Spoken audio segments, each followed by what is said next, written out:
महाराष्ट्रातल्या जिल्हा परिषद आणि पंचायत समित्यांच्या निवडणुकांच्या संदर्भात राज्यात आज ज्या वेळेला जिल्हा परिषद आणि पंचायत समित्यांच्या निवडणुकांची घोषणा झाली तेव्हा असं वाटलं की जणू काही उरलेल्या सगळ्याच निवडणुका या तिसऱ्या टप्प्यात होणार आहेत, पण तसं नाहीये।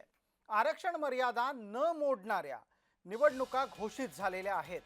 त्यामुळे या राज्यातल्या केवळ आणि केवळ 12 जिल्ह्यातल्या अशा जिल्हा परिषद आणि पंचायत समित्यांच्या निवडणुका घोषित झाल्या आहेत, ज्यात आरक्षण 50% जास्त नाही। आयोगाच्याकडून 12 जिल्हा परिषदा आणि 125 पंचायत समित्यांच्या निवडणुका घोषित झालेल्या आहेत।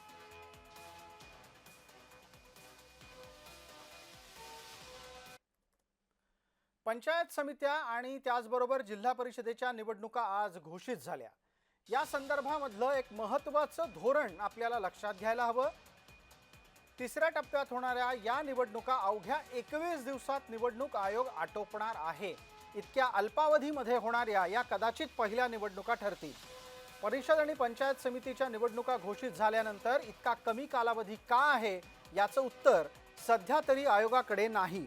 दिनेश वाघमारे काय म्हणतात ते ऐका। नामनिर्देशन पत्र स्वीकारणे 16 जानेवारी 2026 ते 21 जानेवारी 2026। अंतिम उमेदवारांची यादी 27 जानेवारी 2026। मतदानाचा दिनांक 5 फेब्रुवारी 2026 सकाळी 7:30 ते सायंकाळी 5:30 वाजेपर्यंत। मतमोजणीचा दिनांक 7 फेब्रुवारी 2026 सकाळी 10 वाजेपासून। आता या निमित्तानं आणखी तपशील आपण पटकन पाहणार आहोत की कशा पद्धतीनं हे मतदान होईल, म्हणजे ही प्रक्रिया कशी राबवली जाणार आहे। अर्ज भरण्याची तारीख आहे 16 जानेवारी पासून 21 जानेवारी पर्यंत। अर्ज माघारी आहे 27 जानेवारी 2026। अंतिम उमेदवारी यादी 27 जानेवारी 2026। मतदान होईल 5 फेब्रुवारी 2026। मग निकाल लागेल शनिवारी म्हणजे 7 फेब्रुवारी 2026 ला।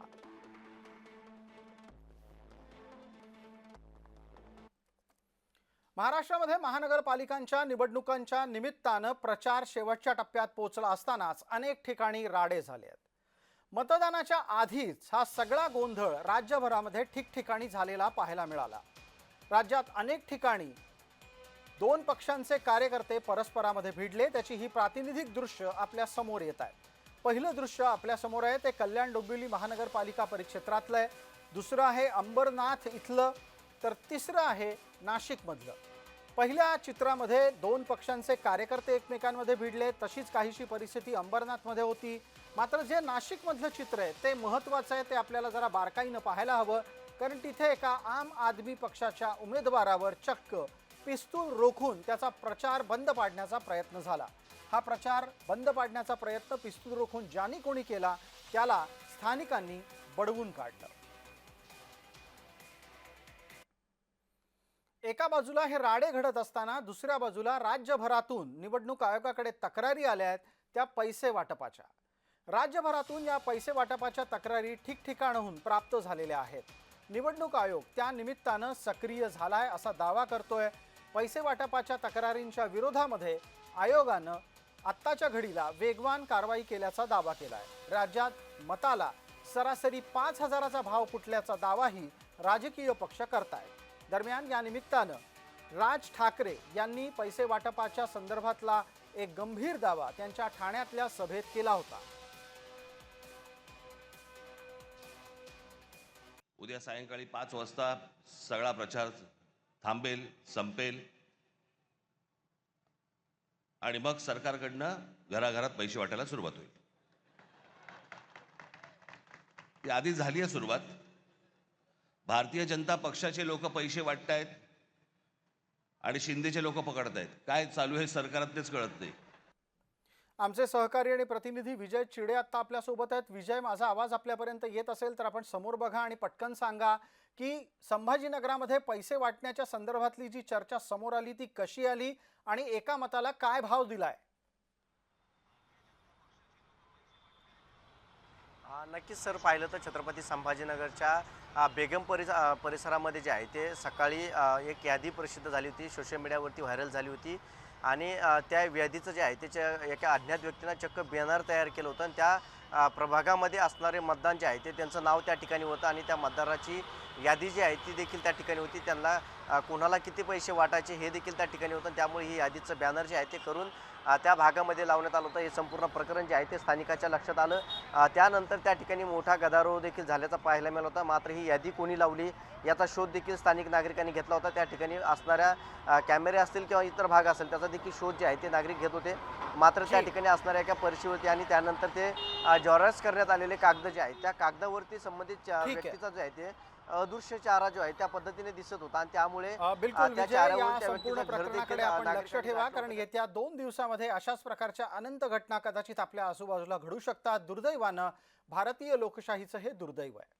आपण पुढे जातोय. पुढची बातमी आहे ती निवडणुकीच्या संदर्भातली आहे. घरोघरी प्रचार करायला दिलेली मुभा वादात सापडली आहे. निवडणूक आयोगानं घरी जाऊन उमेदवारांना प्रचार करण्याच्यासाठी जी मुभा 2022 मध्ये दिली आहे त्या बाबतीत नवा नियम समोर आला आहे. अर्थात 2022ला हा नियम बनवला असा आयोगाचा बचाव आहे आणि हा आयोगाचा बचाव वादात सापडलाय. जाहीर प्रचार हा 48 तासांपूर्वी बंद करायला हवा. मात्र घरात प्रचार पोहोचून करायचा असेल तर तो मतदान सुरू होण्यापूर्वीपर्यंत करता येतो असं आयोगच म्हणतोय. यानं बऱ्यापैकी गोंधळाची परिस्थिती निर्माण झाली आहे. हाच विषय घेऊन दिनेश वाघमारे राज्य निवडणूक आयुक्तांच्या पत्रकार परिषदेत काय गोंधळ झाला तो आता आपण ऐकणार आहोत. प्रचारासाठी जी मुदत आहे ती 48 आवर्स बिफोर, 48 तासाच्या अगोदर प्रचार हा समाप्त होतो. 48 तासाच्या म्हणजे आता बेसिकली 15 तारखेला निवडणूक आहे आणि त्याच्यामुळे 13 तारखेला 5:30 नंतर हा प्रचार करता येणार नाही. जी 5:30 ची मुदत आहे, 5:30 ची जी मुदत आहे, 5:30 नंतर प्रचार करता येणार नाही. ती मुदत जाहीर प्रचाराच्या संदर्भात आहे. नियम जो आहे, नियम हा जाहीर प्रचारावर नियम आहे. नियम जो 5:30चा नियम आहे जाहीर प्रचाराच्या संदर्भात आहे. जाहीर प्रचार करता येणार नाही.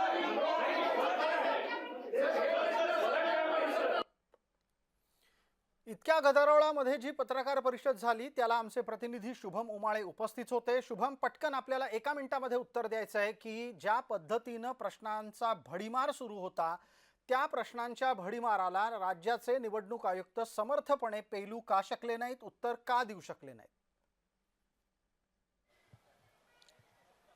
अर्थातच प्रसाद सर, ज्या पद्धतीने पत्रकार परिषद झाली त्यावर ज्या पद्धतीने प्रश्न उपस्थित झाले पत्रकारांकडनं मी देखील विचारले होते, पण त्यामध्ये कुठेतरी उत्तर नव्हते.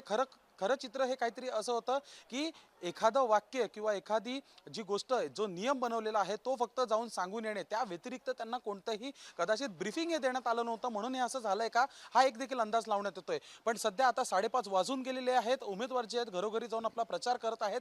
परवा सकाळपर्यंत त्यांना जो आहे प्रचार करण्याची मुभा जी आहे ती देण्यात आलेली आहे. अर्थातच त्याच्यामध्ये काही नियम देखील आहेत, पण अर्थातच प्रचार जो आहे तो आता घरोघरी सुरू आहे. निवडणूक आयोगाचे सर्व अधिकारी जे त्या ठिकाणी आले होते ते कुठेतरी असमर्थ आपल्याला दिसून आले उत्तर देण्यासाठी. यामुळे कुठेतरी गोंधळाचं याच वातावरण निमित्तानं खरं तर गोंधळ नेहमीच सुरू असतो निवडणुकांच्या प्रक्रिया राबवण्याच्या बाबतीत आणि त्यात ही एक आणखी भर या वेळेला पडलेली दिसतेय. धन्यवाद शुभम.